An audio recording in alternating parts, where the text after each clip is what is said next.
Our speaker here is Andy Pollard. He's a management consultant and advisor on the effects of population control and on the economy and markets.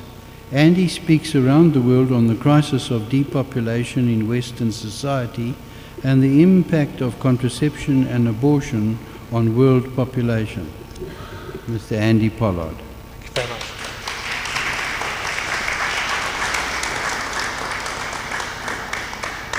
Just say one thing. In my daytime job, I'm a consultant, a management consultant. And one of the companies I'm actually consulting with now is facing, believe it or not, over the next 5 years, a 22% fall in the core market. 22%. Nearly 1 in 4 of their marketplace is disappearing. Why? Because their focus is on the people in the 1930s. Sorry, in the 30s age group. And then these are declining like mad. And why? Because of the things that you heard from Father. But I'm going to say certain other things as well. Right, okay. Let's begin. Countries are facing collapse, ladies and gentlemen, and I'm not overhyping it. Absolutely not. 9 years ago, when I started making presentations, and I said that there was a demographic crisis in this country, people, even Catholics, did not believe me. Dare I say, even my wife did not believe me. She said, "Are you actually going to say those things?" And I said, "Of course we are." Because in fact, they're the truth. Countries are collapsing. And they're collapsing for a number of reasons, too. Here are 2 of them. The demographic winter, and I'll explain what that means in a minute. And secondly, the bankruptcy of the state. So anybody in their 40s, looking forward to early retirement, working for the state, and looking for a nice family final salary pension, you better watch this space, ladies and gentlemen. Time is going to get hard for you. But what's driving it is moral behavior, immoral behavior. It's a simple, elementary process. This is not new stuff. Let me take you back 25 years when I was a humble researcher. And I used to get up the top, you can just see an underground sign. That's the Holborn Underground Station. I used to walk down the Kingsway to the London School of Economics to do my work.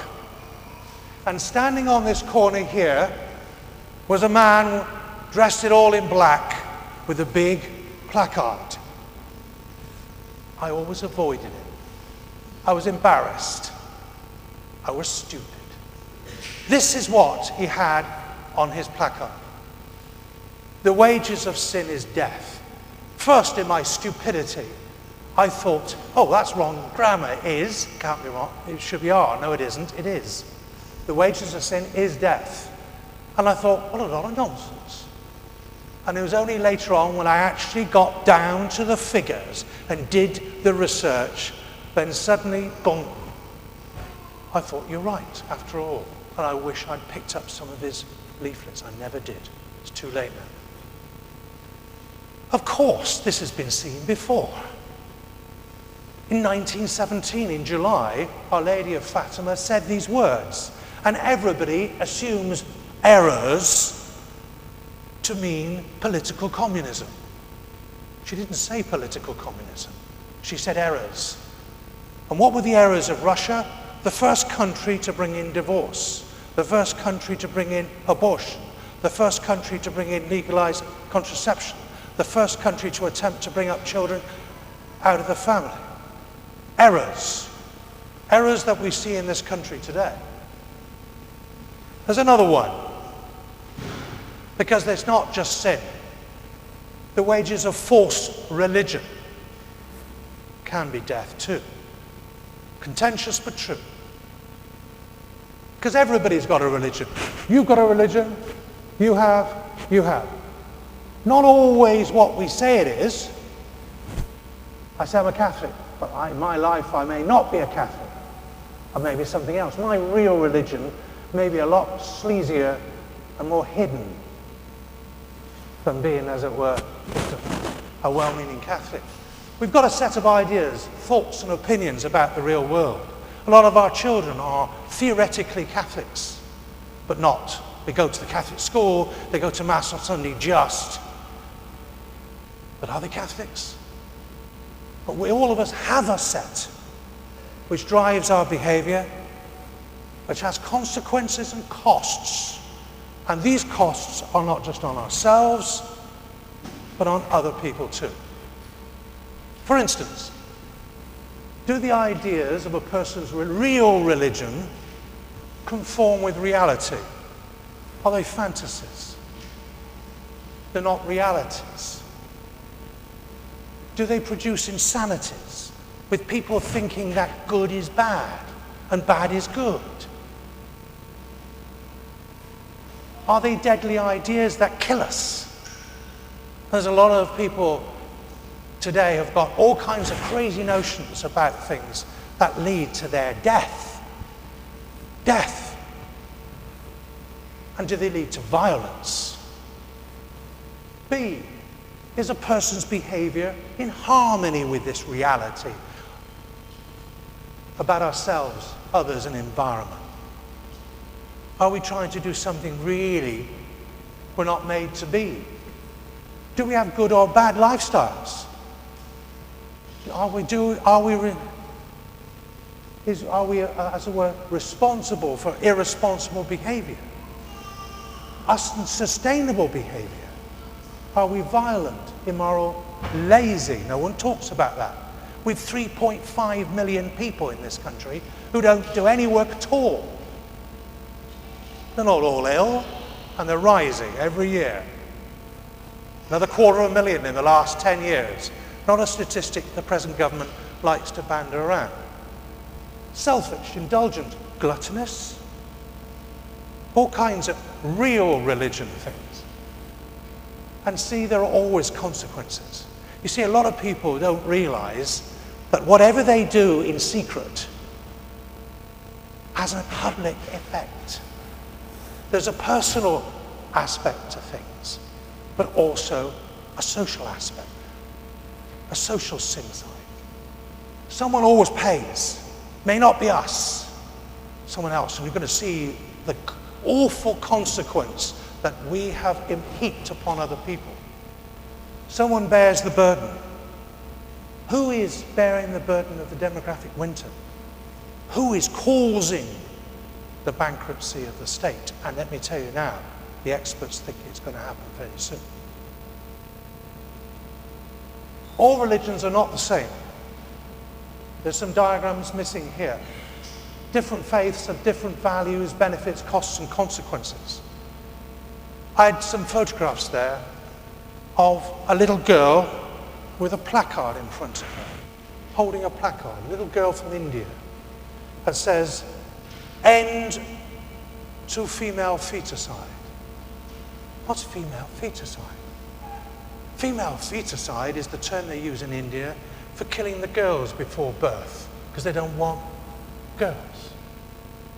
Over there, millions, absolutely millions of girls have got rid of before birth. They also, in fact, kill them after death too. The centre of infanticide is at the bottom, in Tamil Nadu, on the right-hand side of the bottom. But there are also things in this country. I had some photographs of young girls. One poignant photograph was this young, fresh-faced girl next to an old man, the old man being her father. Now, her father's killed her. Honor killing has come into this country. False religion is dangerous. I'm not talking about the official religion that these people supposedly follow. I'm talking about the practical, day-to-day religion that people actually follow on a day, 24-hour day cycle. But let's start again. Demographic winter, what do we mean by it? Well, the first thing is more and more countries are going into it. The blue countries, all of whom have lower than replacement fertility. Lower than, they are declining in the future. Australia, what is amazing, Brazil, Chile, also Uruguay, Russia, China, Japan, North America, even, shock and horror, coming now, tipping over in the last few weeks. I haven't colored it. Mexico. Mexico is dipping just below. Why? Because so many young people have left to have their babies north of the Rio Grande. This is where we're going. It's already been mentioned by the previous speaker. Europeans better get busy having children, otherwise they're going to end up begging. And this is serious, because no one, you see, everybody's hoping. It's like the French in the 18th century. Après moi le déluge. It will in fact not happen. It won't affect me. Yes, it will. Even the French, no children, no future. You cannot have a successful world without children. Europe is old, sclerotic, and is dying. In Australia, they're trying to do something about it. This is Costello, who's just been kicked out. He was finance secretary and in fact number 2 in the Australian government. But this is what he said. He was exhorting the families of Australia to one for mum, one for dad, and one for the country. 3 children per family. They've got a desperate problem. UK births peaked in '64, that peak on the left-hand side, and fell faster than ever recorded before. Even the First World War didn't have as big an effect. Coming up again, but only because we've imported wombs. We'll say what the impact of that policy is later. But there are 1/3 fewer babies born. And because that third is like a tsunami coming through the economy, and it's hitting my client now. Because I said to them, it doesn't matter how good your marketing is, your product development is, you have something like 1 in 6 of your market disappearing. It's really bad news. And you'll be shocked to know who it is, but I won't tell you because it's a secret. In parts of Germany, the population, East Germany, the old East Germany, Brandenburg down Saxony way, the wolves are coming back because the population is declining. And there are 2 packs of wolves that are formed. This is south of Berlin. I know there's lots of stats here. Let me just draw your attention. Every figure here is below 2. You need 2.2 to have a stable population. Europe is dying. Look at the worst countries. Italy, so-called Catholic Italy. When I say this with some trepidation, I have an Italian son-in-law. So when he gets uppity, I say, look, your Italy is dying. Grump, grump, grump. Doesn't improve relationships, as you can imagine. But he likes a fight. Turkey, 1.9. But Russia, 1.3. Spain, 1.3. We're coming up a bit. France, not too bad, 1.8, 1.9. But none of them at the replacement level. 1/3 fewer workers. No wonder we're short. No wonder we've got so many shortages in this country. If they're not born, they can't be trained. If they're not born, they can't be teachers. They can't be nurses. They can't be anything.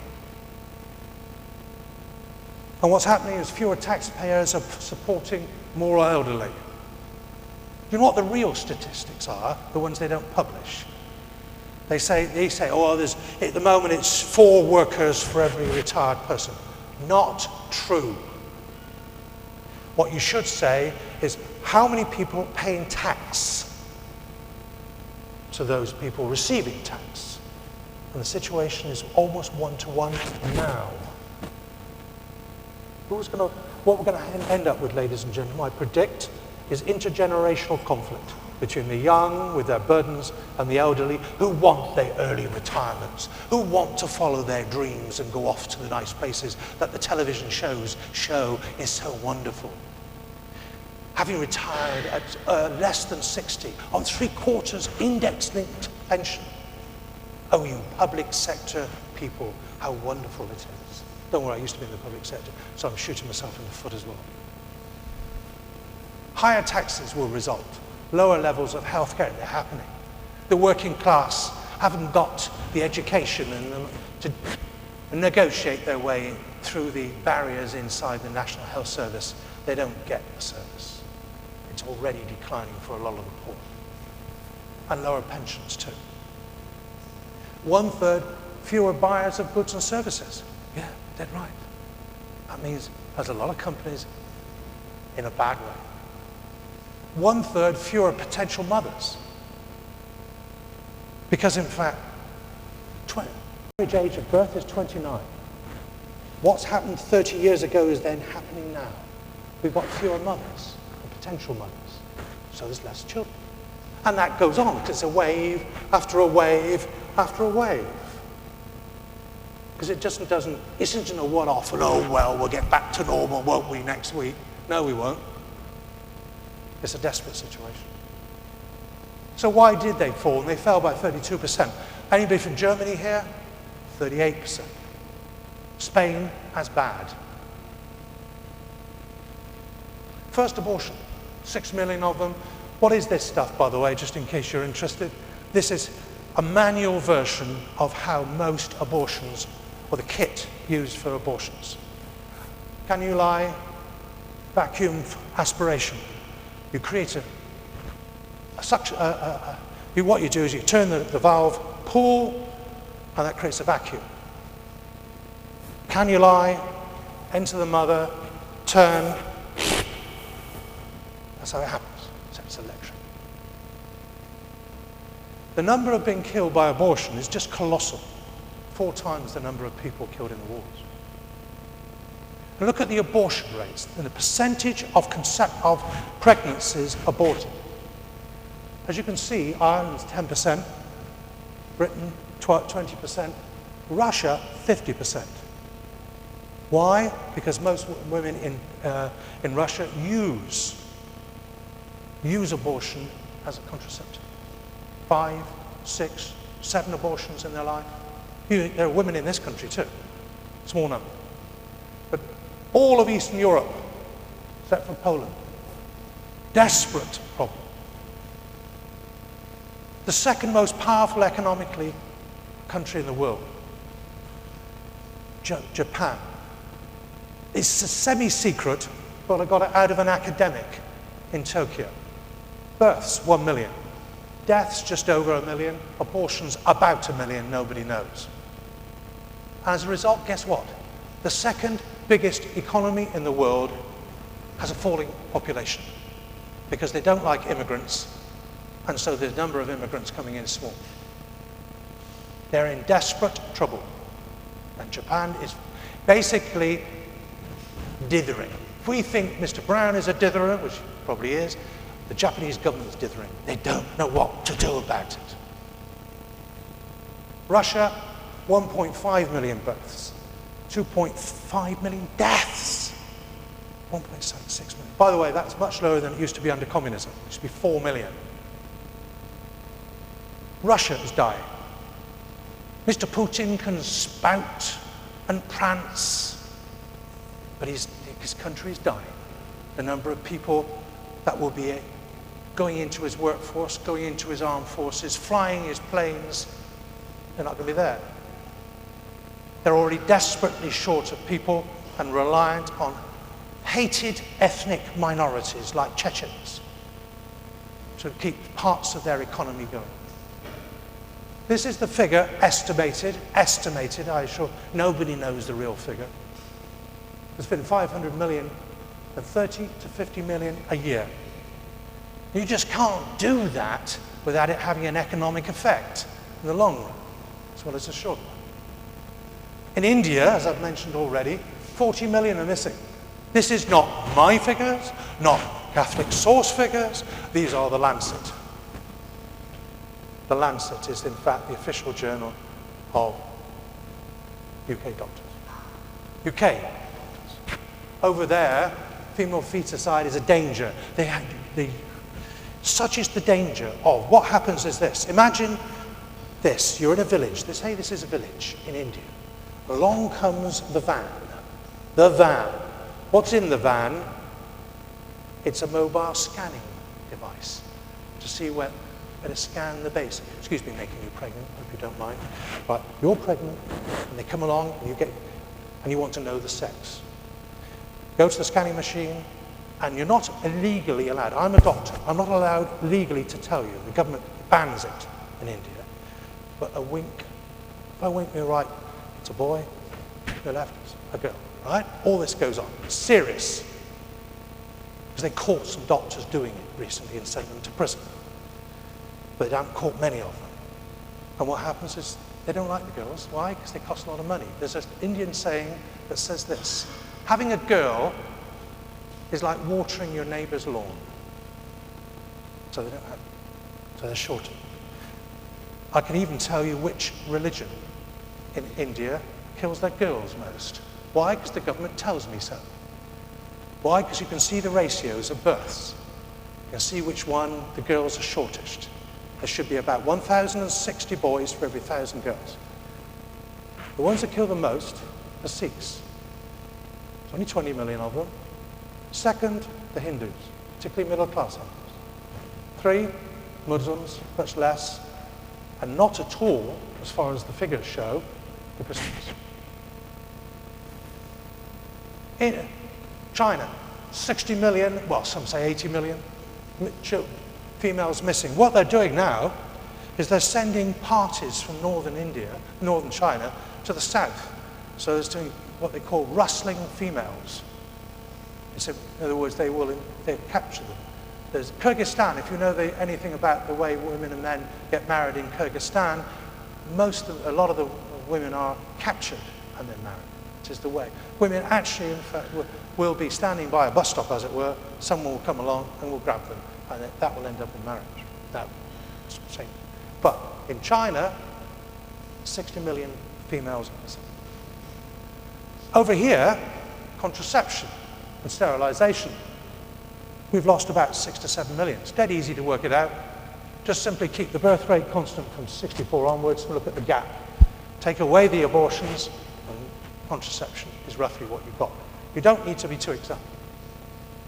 For every child aborted, there's another child lost through contraception and sterilization. And a lot of people will say, so what? It's my body, it's my wife, it's us. We'll make decisions. Get out of the bedroom, Mr. Pope. All right, fine, good stuff. But as I said, ABC. Your behavior, whether you think it or not, will have consequences. Consequences on you, and consequences on other people. What most people are doing when they contracept, they don't want the consequences. They do want their bedpan changed when they're older. There was a program on the radio, Radio 5 Live, last week, if you were listening to it, and someone said, I pay my taxes. Why shouldn't I be treated when I'm old?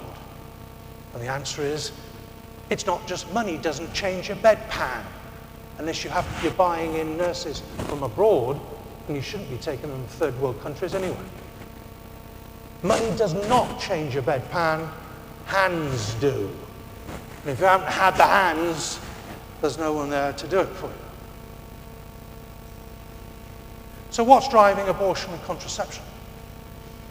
Well, first thing, let's get it out of our head that this is a modern trend and all the rest of it. It's nonsense. It's been going on for thousands of years. Ancient Rome. Materialism and wealth led to moral decay. The Emperor Augustus even was trying to get people, force them into marriage, trying to tax the unmarried man, the unmarried woman. Women were not allowed to use makeup or wear jewelry if they were not married. Strange things. Were not allowed to be carried on a litter, trying to encourage them to have children. Those infections may work today, don't they? Contraception, abortion were practiced then. Sex without parentage, that's what they called it. As a result, there were a lot of families that were childless. and it led to a barbarian multiplication and the decline of Rome. And this is the source. American historian called Will Durant. But this is the trend for a quarter of the women aged 35 in this country. What they call, that's a deadly idea, child-free. This is Nikki DeFargo, it's a good book, and that's her, child-free and loving it. These are 2 American books, Families for Two and Beyond Motherhood, extolling the virtues of child-free. This is very common in this country. In this country, a quarter of all 35 women don't have any children. Here are some quotes from some of the women. This was taken from a magazine. I may be selfish, but I'm not letting my selfishness affect others. Oh, yes, you are. Don't you think that just because you're paying your taxes, you are paying your way. You're not. Societies live and breathe on births. Do I worry that no one will look after my own? Not really. Well, how many people actually, when they get to an age when they want to be looked after, say, well, I said it early on, I didn't want care, I don't want it now. Don't be crazy. We revel in our freedom. I don't want children, we're happy as we are. Fine. There's one country in Europe already, that's taxing these people higher than people with children. We're also going in for something called late motherhood. And these are the words. These words are taken from the Daily Mail, but based on, in fact, 3 female consultants. A heartache, it's not a word that most men are too, as it were, familiar with. Heartache of late motherhood. Women putting off children and ending up, it's costing a lot of money. A fortune. IVF is not cheap. History will probably show that the contraceptive pill was the suicide pill of the West, but far too late. Because you can't just suddenly go like that and say, can we have a few million births as quick as you like? Who is going to nurse the boomers? Who are the boomers? Can I pick on you two? Because you're not boomers, are you? Picking on these 2 wonderful young people. These are not boomers. They are the people who will pay for the boomers, right? Boomers are like me. We're going to get you to pay my wonderful early retirement pension and everything else. We're already talking about intergenerational conflict. I want your money. And it will go on, and there's more of me than you. So I got more influence on the state. And who are the dinks? Does anybody know what a dink is? Double income, no kids. Yeah, but who's going to nurse them? If they had no children, who's going to nurse them? Other people's children? And who's going to pay their pensions? So what we've looked at is this. Those are some elements of the demographic winter. But this is the one that's coming up now. Last year, we saw the first run on a British bank since 1866. This is some of the crowds trying to get their money out of Northern Rock. I am not trying to scare you. You have loads of programs on television that talk about global warming and all this stuff. And I'm not trying to join the crowd of cry wolfers. But you can't run a state system without adequate inputs balanced with outputs. And same with Northern Rock. We're going to see this. We want to get rid of the word Northern Rock and put UK PLC, you're going to see it. Those thinking of retiring now and getting out of the country, good on you. Lucky you. Look at this. This diagram's never been shown before. Sorry to show it. It's actually, I've reproduced it as it actually is. I have added a little bit of text at the bottom of the side to make it a little bit more. Now, every one of you, including me in this room, have got a credit rating. Though we're not often very keen on seeing it. Every one of us has got a credit rating. So have governments. And there are organizations that credit rate the governments. And they rate them this way. AA, that's the AAA. And then coming down to A minus, there's certain things missing. This would be minus, that would be plus, and that would be minus. Triple B, and down to what? Spec. What's that? Speculative. Otherwise known as junk status. They won't lend to you. Got it? And this is the forecast for the UK. The UK is actually okay, but the first country to go is France. France will not be able to borrow because they have borrowed too much, and they will not be credible into the banks. This is a shock, because France thinks it can go its own sweet way, and there's lots of people in the UK, middle-class people, especially if they're thinking of going to live in the Dordogne, that admire their public sector, their wonderful health system, and their wonderful trains. What they don't realise, it's cost a fortune. They've borrowed, and they're up to here in debt. One country is up to there in Europe. Who is that? Italy. Italy is not on the graph. Italy is up to here with debt. Over there, you can retire on just 25 years of state service. Over here, France, if you're a railway engine driver, you can retire at 50 to 55. You then have 30 years of 3/4 pension. Not bad. Not bad at all. What this means is that these countries will be technically bankrupt. They will not be able to borrow, they will not be able to pay their pensions. Those people who have got nice gold-plated state pensions, I've got a bit of one when I worked at university. I don't think I'm going to get it for the rest of my life, if I live long enough. This is bad news. Welfare state. Now I know you all, and like everybody, worship the welfare state. It's part of our religion. It's a great thing, and it's supposed to look after us. It's one of the greatest things that ever happened. So when Nye Bevan, the Welsh wizard in 1948, was asked, how did you get the consultants to agree? And he said with his Welsh lisp, I stuffed their mouths with gold. And that's how he did it. He bribed the consultants with loads of money because they were refusing to join the National Health Service. That National Health Service, or rather, better put, the state budget, I mean the Social Security and all the rest of it, is now under enormous stress and will collapse. Does the benefit system also subsidize or encourage bad lifestyles? By separating behavior from consequences. Yes, you can have the pill. Yes, you can have an abortion. And we'll save you from paying. We'll get somebody else to pay for it. That's how they do it. That's what we've got, is a system that gets Peter to pay for Paul. But what we've got is that we've got an encouragement element too. Encouraging people to think they can avoid paying the costs. Transferring the costs of some behavior onto others. And don't think this is a comment made just by me standing here in this gym talking at FLI. This is standard stuff if you read the text, not just in the Catholic Herald. This is the Financial Times, not a very pro-Catholic operation. And this is one of their main writers at the back of the Financial Times. They put a couple of sheets in now, so you ignore that.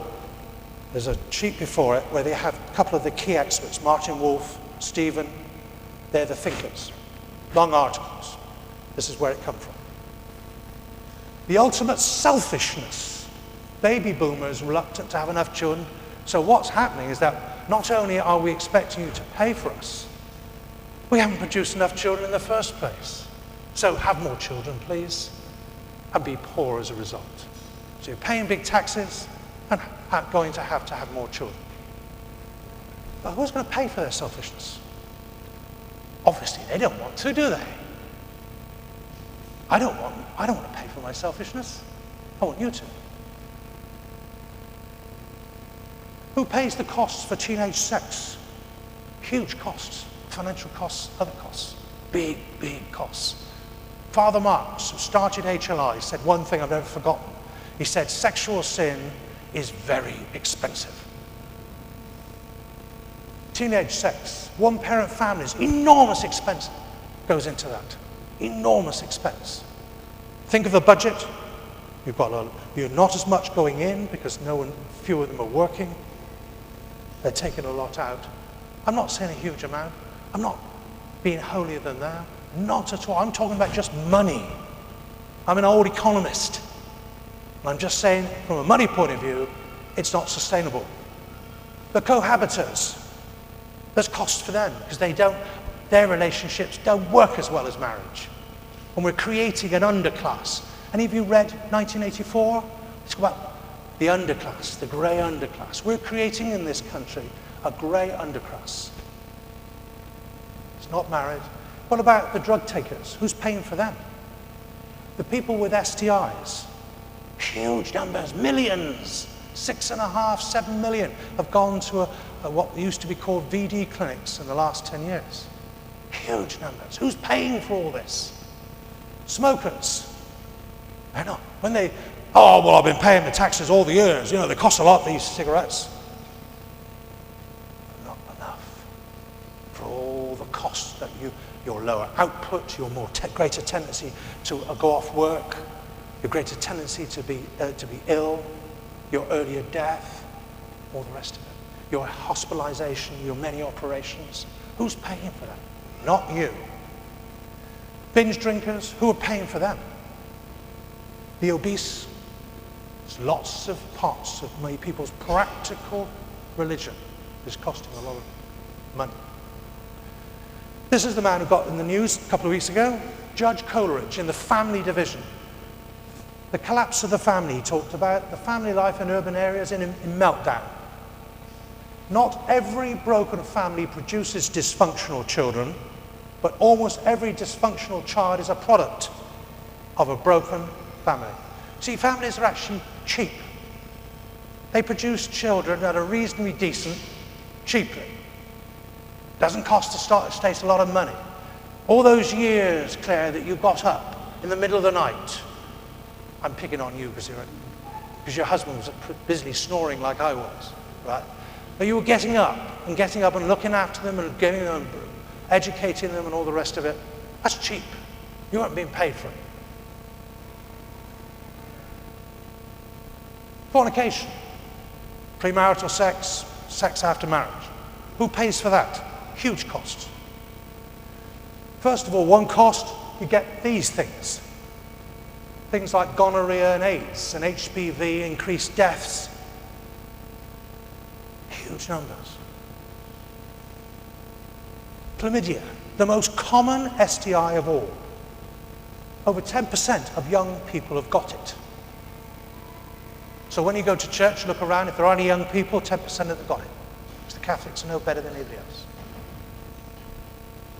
Greater risk of HIV can lead to infertility, with all the costs of that. The threat of too few children. By the way, the men can get it as well. Chlamydia affects, you might say, the potency of the sperm. We're to blame as well. It's not just the ladies. Chlamydia has doubled over the last decade. Quality of sperm, population at risk. This is dangerous stuff. Fornication is very, very expensive. AIDS. The red line is heterosexual AIDS, blue is homosexual AIDS. The red is rising faster largely through immigration. Dare you say it these days? No. Most of it's coming from Africa, most of it's coming from Southeast Africa. And dare I say it, a lot of it from Zimbabwe. Contraception. Who pays for the contraception, apart from the actual physical cost? Well, we come up with a wonderful new policy, haven't we? We'll get the immigrants to pay. Yeah, there's not enough children in this country for me to go off and retire and have a nice final salary pension. I'm going to get an immigrant to pay for me. And this was the theory. Don't you worry. It was very much the theory in this country, and the present government is mainly to blame. But it's now the reels are coming off the theory. Why? because we found we're doing a lot of damage to the countries. It's just one example. This is Latvia. Migration's flip side. Latvia's empty. You've never seen the number of LT number plates around. Hardly a family left who hasn't lost a son, a daughter, a mother, a father to Ireland, Sweden and Britain. Blink, blink, blink. Ireland. Oh yes, these were the 3 renegades, ladies and gentlemen. The 3 renegades who broke the rules. You're supposed to take 7 years before you allow people to come into your market. But grasping, greedy, ruthless Britain, and surprise, surprise, also Sweden and Ireland, where in Ireland they've got more Poles per head of the population than we have, their Celtic miracle was coming off the rails. They didn't have enough young people, and that's why they wanted them in. And those who are from an Irish background, and I bet there are a few, can't you hear the resonance from Ireland in the past? How Ireland has changed. It's now pinching them from other people. It used to weep about the loss of its sons. Now it's just grabbing the sons of other people. And this is the real world we're talking about, ladies and gentlemen, not a fancy one. Poland has actually sent delegations to this country, desperate to get their people back, and there are signs they are going back. Would the last person to leave Poland please turn the light out? At one point, they had lost a quarter of their anaesthetists. But we're also beginning to realize that overall, immigration doesn't work anywhere. Overall. Yes, some parts of it work, some parts of it don't. This is the House of Lords report, and this is the BBC comment on it. Record levels of immigration have had little impact on the people in the country already. It hasn't been to their benefit at all. They've been to the benefit of the immigrants, but not the indigenous population. Of course, the government says no to that because they're desperate. Why?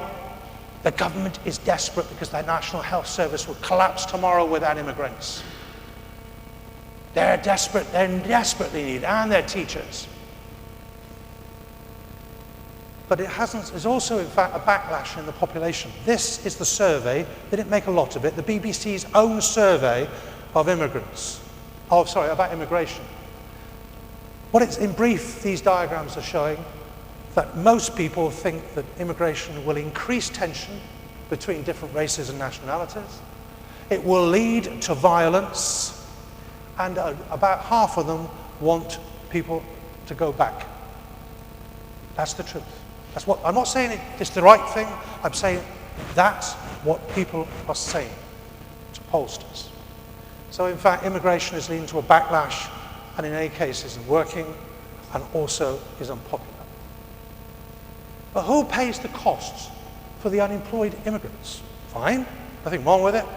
Particularly those from, and I'm quoting now from a report from the IPPR, think tank the government uses, Somalia, Bangladesh, Pakistan, high levels of unemployment.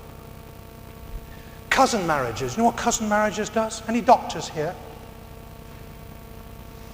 Well, if you married, sorry to pick on you again, Claire, but no, pick on the practice.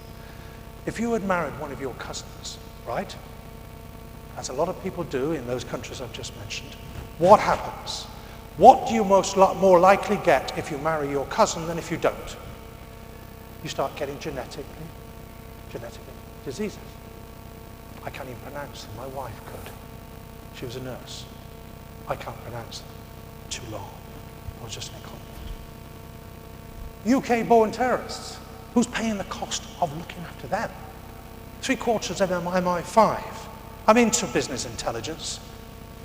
I know the costs of intelligence. Therefore, who's paying all these costs? Not them. AIDS from Africa, huge numbers. Most of the heterosexual AIDS we have in this country comes from Africa. STIs among the Caribbeans, huge. Caribbeans, immigrants from the Caribbean bring AIDS into this country. I'm not attacking the immigrants. I'm telling you the facts. And who is going to pay? FGM, what's that? Female genital mutilation, particularly associated with people in Egypt, where 85% of the women are so treated, Somalia, etc. It costs a lot of money to try and stop it. Forced marriages. There are 2,000 young girls in this country not in school that the government would like to know where they are. It costs money. And lastly, AIDS from, what's this phrase? Men having sex with men. That's the official term. That costs money. Huge spikes of syphilis, what have you, in areas where MSM are thick on the ground. I'm not making an ethical or judgmental statement. I'm talking about simple cost of activities. So what can we do? We have a demographic winter. The bankruptcy of the state is being pushed in all directions. Well, this is my opinion. Only the practice of true religion saves. Why? Because in fact, there can't be more than one true religion, by definition. You can have lots of errors. I said it right at the beginning. Religion is about fitting the reality. And an awful lot of people follow all kinds of religious practices which don't work. As a parent, I lived through the permissive 60s, when in fact it was common for parents to say, well, you do what you want. Well, that's a kind of religion which has cost the country a fortune. It's also us. It's not those people outside. It's not those immigrants out there. It's us too, so-called Catholics. Most Catholic priests disagree with the Church's teaching on contraception, have not taught that in umpteen years. Many Catholics are contraceptive sterilized. Many have had abortions. The Catholics, so-called, are to blame too. And we've got to convince young people of the benefits of true religion, what that is. It's no sense going in and saying, just religion will do it for you. That nonsense phrase used by so many people today. It's not religion, because there are lots of religions. Which one? If I was a young person and someone came to me, you've got to have religion, I'd say, why? What's the benefit? Right? And I say, well, which one? There's 25. Or I go to America, open the yellow pages, there are 27,000. Which one? They can't all be right. They all say different things. You can contracept? No, you can't. You can abort? No, you can't. Divorce? You can't. Which one? Don't muck me about. I'm a teenager. Only Christ saves.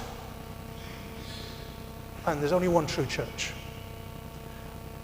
All too long, the last 20 years, we pussyfooted around. As a Jewish convert to the Catholic Church said to me, look, he said, I've found gold in becoming a Catholic. I'm going to tell other people where it is. What's wrong is that you so-called Catholics don't tell people what you've got. The wages of sin is death. There's the opposite. The truth will set you free. We can give a message to the young people very simply. Fancy old quote from St. John, but what does it mean in practice? It's free from, if you want the social and economic stuff, the demographic winter and state bankruptcy, but not many young people are too much worried about demographic winters and state bankruptcies. It'll save you, it'll keep you free from STIs, from death from HPV and from AIDS, from self-harm, from sickness, from infertility and disease, and all the way down. It delivers. And it's true, it's a true faith because it delivers more than false faiths. And let's finish with a picture which is an uplifting picture. This is the baptism of Magdi Christian Alam in St. Peter's by the Holy Father on the 22nd of March. And Alan said, this was the most beautiful day of my life. I was reborn. It's for us, ladies and gentlemen, to take that sense of spiritual, as it were, refreshment, reborn, and take it to non-Christians, 2 non-Catholics, 2 so-called Catholics, because it's not because it's a nice thing to do and makes us all feel rather good, but because we've got to if we're going to have an economic and social future. Thank you very much, ladies and gentlemen. Thank you.